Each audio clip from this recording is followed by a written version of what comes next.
धुरंधर दुनिया भर में धूम मचा रही है, लेकिन कोई पूछे कि पाकिस्तान में आजकल क्या चल रहा है तो जवाब मिलेगा जनाब कि धुरंधर का खौफ चल रहा है। अब बोलेंगे अमीश देवगन ये कैसी बात कर रहे हो?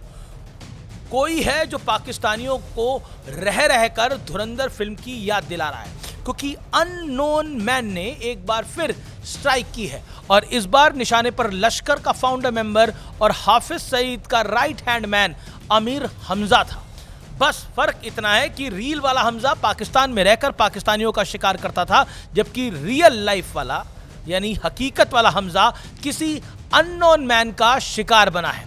लेकिन नज़ारा ठीक वैसा ही था जैसा हमने धुरंधर फिल्म में देखा था, चुपचाप आना, सटीक निशाना लगाना और फिर गायब हो जाना। 16 अप्रैल का दिन था और लाहौर में एक न्यूज़ चैनल के दफ्तर के बाहर वारदात को अंजाम दिया जाता है। हमले में आतंकी हमजा बुरी तरह से जख्मी हो गया और फिलहाल वो अस्पताल में अपनी मौत का इंतजार कर रहा है। जल्दी 72 हूरों के पास जाएगा। इस हमले ने पाकिस्तान में हुकूमत से लेकर फौज तक और फौज से लेकर आम लोगों तक सबकी नींद उड़ाकर रख दी है। सोशल मीडिया पे चर्चाएं चल रही हैं कि पाकिस्तान की सड़कों पर धुरंधर 3 की स्क्रिप्ट एक बार फिर लिखी जा रही है। जिस हमजा पर हमला हुआ वो कोई मामूली आतंकी नहीं था। आमिर हमजा को लश्कर तैयबा का रणनीतिक दिमाग माना जाता है, यानी माइंड माना जाता है लश्कर तैयबा का। हाफिज सईद के साथ उन दिनों से है जब उन दोनों ने मिलकर लश्कर की नींव रखी थी आतंकी संगठन की।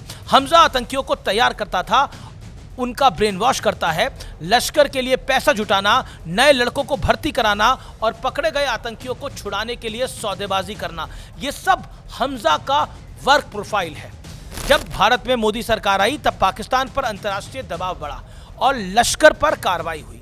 हालांकि कार्रवाई और लेट हुई जाकर फिर तब इसने जैशे मनकफा नाम का एक नया मखौटा तैयार कर लिया ताकि कश्मीर में आतंकवाद की आग को सुलगाया जा सके।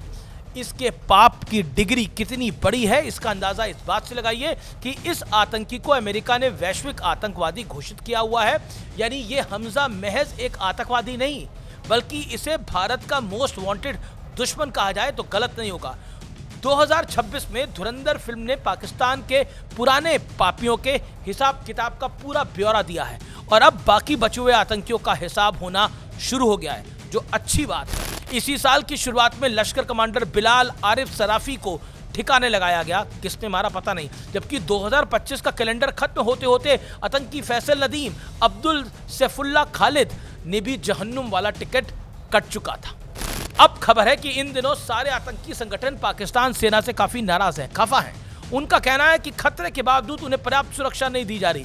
सुरक्षा क्या करेगी? अननोन मैन आएगा, गोली मार के चला जाता है। क्या करे सुरक्षाकर्मी? उनको अपनी जान बचानी है। सोचिए क्या दिन आ गए हैं। खौफ का खेल खेलने वाले आतंकी आजकल पाकिस्तान सेना से सुरक्षा को मोहताज हो गए हैं। क्या दिन दिखाए हैं नए भारत ने या फिर किसी ने भी अननोन मैन ने? कौन सा हमजा है, कौन आ रहा है, कौन कर रहा है, हमें तो नहीं पता भाई। लश्कर का कहना है कि ये सारी हत्याएं रैंडम नहीं है बल्कि टारगेट किलिंग है। ये मारने वाले को अच्छी तरह से पता था कि वो किसे मारने जा रहा है। अब पाकिस्तान में तो लश्कर जैसे आतंकी संगठन का कोई दुश्मन नहीं होगा, तो फिर कौन है इन नापाक दरिंदों पर कहर बनकर टूट रहा है? बिजली सी कड़क रही है इन पर। 2023 से अब तक मारे गए आतंकियों की लिस्ट पर गौर कीजिए। मोहम्मद रियाज पीओके में मारा गया, अबू कासिम रावलकोट में एक मस्जिद में मारा गया, शाहिद लतीफ सियालकोट में मारा गया, जियाउर रहमान कराची में मारा गया, सैफुल्लाह खालिद सिंध में मारा गया, अबू कतल झेलम में मारा गया, मौलाना कासिफ अली खैबर पख्तूनबा में मारा गया, मुफ्ती शाह मीर बलूचिस्तान में मारा गया, लेफ्टिनेंट कर्नल इमरान दयाल डेरा इस्माइल खान में मारा गया, बिलाल आरिफ मुरीद के मरकज के अंदर मारा गया। इतना ही नहीं, पाकिस्तान में छिपे खालिस्तानी आतंकी परमजीत सिंह पंजवड़ को लाहौर में मार गिराया गया था। और रेंज देखिए, पूरे पाकिस्तान में घूम घूम कर ये अननोन मैन सफाई से काम कर रहा है, अच्छा काम कर रहा है। अब ये अननोन मैन कौन है? इन आतंकियों को वो क्यों मार रहे हैं? किसने इन्हें इस काम पर लगाया है? इस बारे में किसी को कोई जानकारी नहीं है, मुझे भी कोई जानकारी नहीं है। पर जो कर रहा है अच्छा कर रहा है, जो करवा रहा है अच्छा करवा रहा है।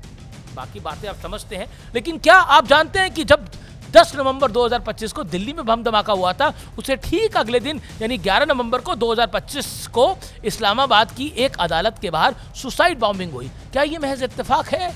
पता नहीं, लेकिन दूर से देखने पर लगा कि पाकिस्तान में ना सिर्फ आतंकियों का सफाया हो रहा है, बल्कि बम धमाकों का जवाब भी बम धमाके से दिया जा रहा है। अगर ये इत्तेफाक भी है तो क्या शानदार इत्तेफाक है। बस ये इत्तेफाक ऐसा ही चलता रहे। आपका इन अननोन मैन के बारे में क्या सोचना है, ये जरूर शेयर कीजिएगा। वंदे मातरम। और इन अननोन मैन को मेरा प्रणाम, मेरा नमस्कार। जो कर रहे हैं अच्छा कर रहे हैं, दुनिया से ये बीमारी को साफ कर रहे हैं।